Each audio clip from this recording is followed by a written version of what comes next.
میں پھر سے تیزی کے ساتھ سلام کر کے بات آگے بڑھاؤں. السلام علیکم ورحمۃ اللہ وبرکاتہ. اب آئیے درود شریف پڑھیں گے انشاءاللہ. آواز میری تھوڑی سی متاثر ہے اور یہ آواز ابھی بغداد شریف سے مجھ کو آئے ہوئے 15-16 دن ہوئے اور یہ بغداد شریف سے ہی میری آواز کچھ متاثر. اللہ کا شکر ہے. اور بس مجھے خوشی ہے آپ سب بیٹھے ہوئے ہیں. کبھی انشاءاللہ بغداد شریف کا سفر اللہ تعالیٰ آپ کی بھی تقدیر میں لکھ دے انشاءاللہ. ابھی تھوڑی سی بات کروں گا حالات حاضرہ پر جو اس وقت کا سیزن، اس وقت کا موسم شادی وغیرہ کا چل رہا ہے. اس کے بعد کبھی آؤں گا تو پھر غوث پاک کی بات کروں گا انشاءاللہ. ایسا لگ رہا ہے تب آپ نہیں آئیں گے. بولے بھائی بولے آئیں گے نا انشاءاللہ. بیٹھے رہیے گا. میں تقریر وغیرہ نہیں کرتا، میں تو کچھ باتیں کرتا ہوں وہ بھی کسی کو سنانے کے لیے نہیں بلکہ یاد کرانے کے لیے. ٹھیک ہے، یہ باتیں سن لیں، یاد کر لیں. بڑا دور گزرا ہے نظامت کا، بڑے ہنگامے ہوئے ہیں، لیکن اب یہ دور میں جو نظامتیں ہیں نا میرے بھائی، میں گزارش کروں گا کہ سلیقہ اور تھوڑی سی شائستگی لائیں.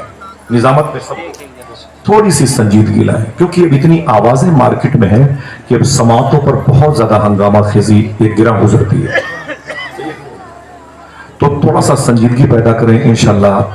اور اپنے اشعار فہمی کے حوالے سے اچھے اشعار جو کوٹ کرتے ہیں اس میں سے اللہ کی ذات پر بھروسہ رکھیں اور حضور کا جب ذکر ہو تو پھر حضور موجود ہوں، یہ خیال غالب آئے. ادب اور احترام کے ساتھ بیٹھیں انشاءاللہ. کہہ دیں کوئی کھیل کود نہ کریں، یہ حضور کی محفل ہے. اس کے بعد درود شریف پڑھنا ہے. درود شریف کے حوالے سے پروفیسر واصف علی واصف سے پوچھا گیا درود شریف پڑھنے کی شرط کیا ہے. توجہ دیجئے گا، بات جو اچھی لگے بغیر کہے خاموشی سے سبحان اللہ کہیے. پروفیسر واصف علی واصف سے پوچھا گیا درود پڑھنے کی شرط کیا ہے. تو واصف علی واصف کہتے ہیں درود پڑھنے کی ایک شرط ہے. کتنی؟ بچے بولے ایک شرط ہے. پوچھا گیا وہ ایک شرط کون سی ہے؟ دیکھنا کتنے ذہین لوگ بیٹھے ہوئے ہیں. واصف علی واصف کہتے ہیں درود پڑھنے کی ایک شرط ہے، وہ یہ کہ درود پڑھنے والا، یہ ڈپارٹمنٹ یہ اور جس نبی پر درود پڑھا جائے دونوں کا زمانہ ایک ہونا چاہیے. اگر سمجھ گئے ہیں تو ذرا اونچی بولے. 200 سال پہلے جو سید پور میں، ستین شریف میں، ردودی شریف میں، فیض آباد میں آ کے انتقال کر گئے، ان کے نام آپ کوئی خط بھیجیں گے؟ بولو بھائی اونچی بولو. نہیں بھیجیں گے. جب آپ ملنے کی امید نہیں تو خط کیوں بھیجیں گے؟ تو ایسے ہی درود ہے، جب تک صاحب درود کے ہونے کا احساس نہ ہو درود نہیں پڑھا جا سکتا. اس نے کہا کہ درود پڑھنے کی ایک شرط ہے، وہ یہ کہ درود پڑھنے والا اور جس نبی پر درود پڑھا جائے دونوں کا زمانہ ایک ہونا چاہیے. تو اس نے کہا بابا اس کا مطلب ہم درود نہ پڑھیں. کہا کیوں؟ کہا ہم تو حضور کے زمانے میں نہیں تھے. حضور 1400 سال پہلے مکے میں آئے، پھر مدینے میں آرام کر رہے ہیں. ہم غیر منقسم ہندوستان میں آئے اور ہم اتنے سالوں کے بعد پیدا ہوئے ہیں، تو اس کا مطلب ہم حضور پر درود نہ پڑھیں. تو واصف علی واصف نے کہا یہ سچ ہے کہ تو حضور کے زمانے میں نہیں تھا، لیکن یہ بھی تو حقیقت ہے کہ حضور تو تیرے زمانے میں ہے. ذرا محبت سے بولیں. اگر عقیدے کی بات ہے تو اونچی آواز میں بولیے گا. یہ سچ ہے کہ تو حضور کے زمانے میں نہیں تھا، لیکن یہ حقیقت ہے کہ حضور تو تیرے زمانے میں ہے. اس نے کہا کیا یہ زمانہ حضور کا ہے؟ اس نے کہا بالکل زمانہ حضور کا. کہا ایک پروف دیجئے، ثبوت دیجئے کہ حضور کا زمانہ. دل کہے تو بولیے گا. واصف علی واصف کہتے ہیں بغیر پلر کے اللہ نے آسمان کو روک رکھا ہے. اس کا مطلب کوئی ہے جس کی وجہ سے روک رکھا ہے. زمین کا بیلنس اللہ نے قائم کر رکھا ہے. سبحان اللہ. وقت پر سورج اور چاند نکلتا ہے، ورنہ ہٹ جائیں گر رسول خدا درمیان سے، لاکھوں بلائیں ٹوٹ پڑے آسمان سے. یہ حضور ہی کی وجہ سے ساری بہاریں ہیں، ساری رونقیں ہیں. ایک درویش سے پوچھا گیا کہ درود پڑھنے کا طریقہ کیا ہے. خاموشی سے بیٹھیے گا، بڑے جلسے ہوئے ہیں، ایک جلسہ خاموشی سے بھی سن لیں. پوچھا گیا کہ درود پڑھنے کا جو طریقہ ہے وہ کیا ہے. دیکھنا کتنے لوگ سبحان اللہ کہتے ہیں. تو جواب آیا کہ درود پڑھنے کا وہی طریقہ ہے جو نماز پڑھنے کا ہے. اہل فلسطین کے لیے اونچی آواز سے بولے درود پڑھنے کا وہی طریقہ ہے جو نماز پڑھنے کا. بولے نماز پڑھنے کا طریقہ کون سا ہے؟ بولے حضور نے ارشاد فرمایا ایسے نماز پڑھو یا تم خدا کو دیکھ رہے ہو یا خدا تمہیں دیکھ رہا ہے. پھر کہتے ہیں ایسے ہی درود پڑھو یا تم نبی کو دیکھ رہے ہو یا نبی تمہیں دیکھ رہا ہے.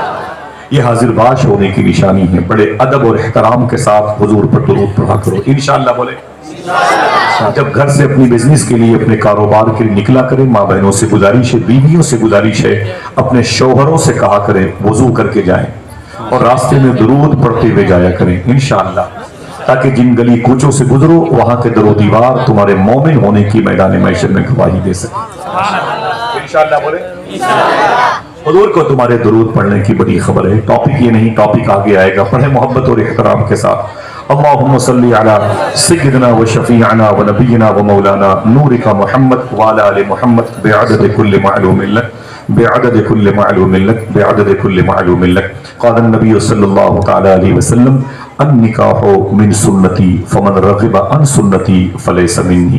میرے آقا صلی اللہ علیہ وسلم نے ارشاد فرمایا 30 روپے سے لے کر کے 400 500 700 روپے شادی کے کارڈ پر یہ حدیث شریف آپ نے لکھی ہوئی پڑھی ہوگی، النکاح من سنتی۔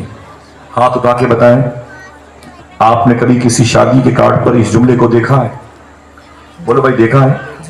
النکاح من سنتی دیکھا ہوگا تو پڑھا نہیں کیونکہ عربی ہے، پڑھنے نہیں آتی۔ ہاں حضور کا ارشاد ہے، حضور فرماتے ہیں نکاح میری سنت ہے۔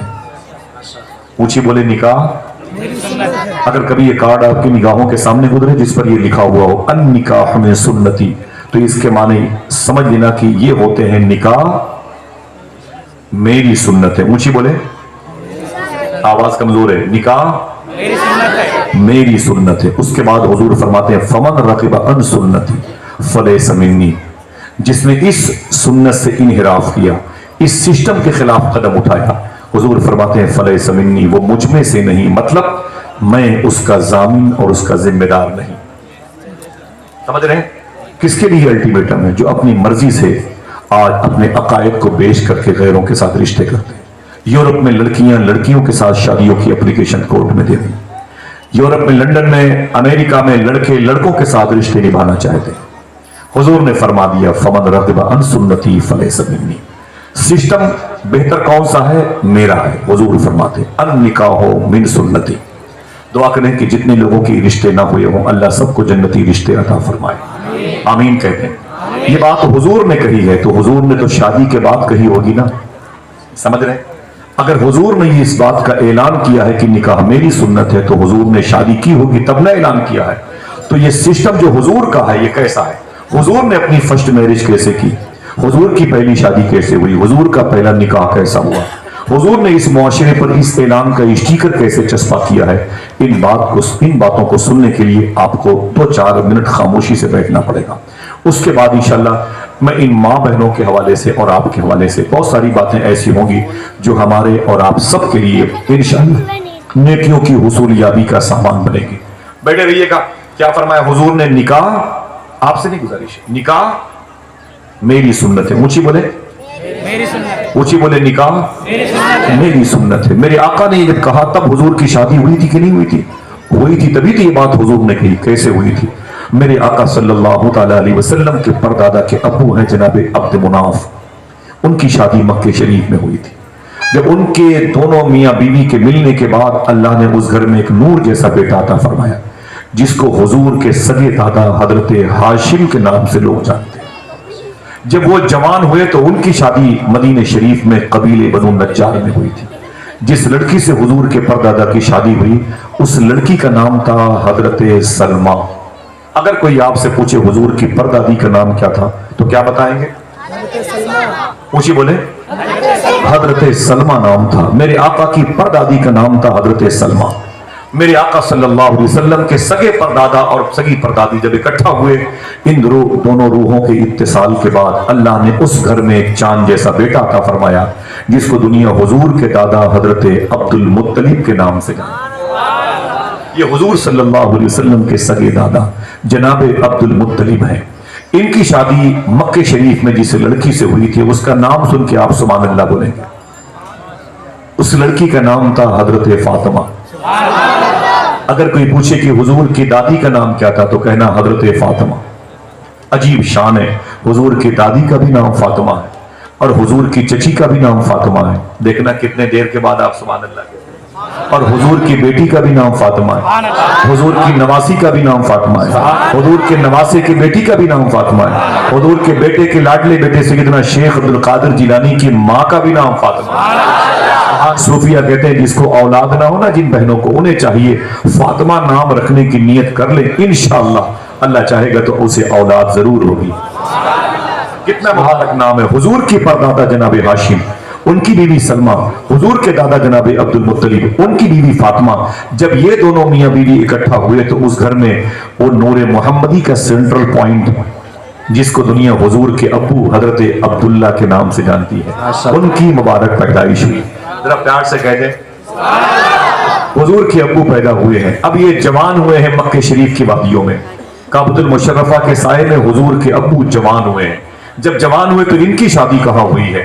اس وقت مدینہ شریف میں ایک بزرگ تھے، ان کی ایک مبارک خاتون بوڑھی عورت تھی، ان دونوں کا نام تھا، بزرگ کا نام تھا وہب اور ان کی بیوی کا نام تھا برہ۔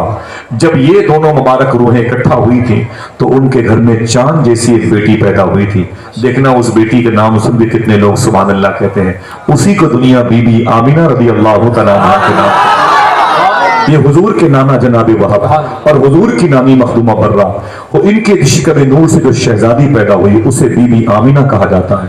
حضور کے ابو بڑے ہوئے تو ان کا رشتہ جناب بی بی آمینہ سے ہوا۔ محبت سے بولے ایک تاریخی بات ہے، اسے یاد کر لیں، کبھی ریکارڈ رہے تو سنیے گا تنہائی میں بیٹھ کر کے، تاکہ آپ کو جب اسپورٹس کی خبریں پتا ہے، سیاسی باتیں بہت ساری معلوم ہے، تو کوئی پوچھے تو حضور کی دادا کا نام تو بتا سکتے ہیں، حضور کی نانی کا بھی نام تو بتا سکتے ہیں انشاءاللہ۔ بولے سنیے گا، کہیں جانے کا وقت نہیں، بس بیٹھے رہیے گا، تھوڑی سی بات سنیں آپ مجھ سے، بہت کم آتا ہوں، صحیح بات ہے، نسیم بھائی سے کتنے سالوں سے کہتے ہیں میں نہیں آ پاتا۔